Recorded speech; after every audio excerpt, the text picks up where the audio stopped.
মানুষ যে পাপ করে সেটাও কি তাকদিরে লেখা থাকে নাকি শয়তান তাকে দিয়ে পাপ করা? এটা তো আমরা আলোচনার মধ্যেই বলছি।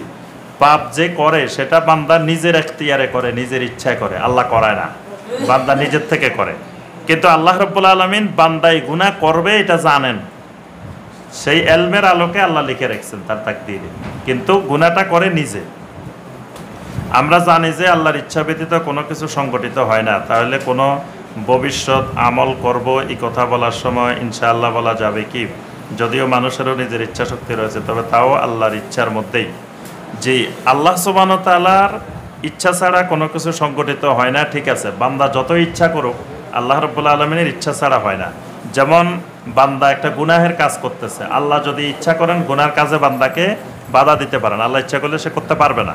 কিন্তু আল্লাহ রাব্বুল আলামিন স্বাভাবিকভাবে বান্দার ইচ্ছা শক্তিতে বাধা প্রদান করেন না।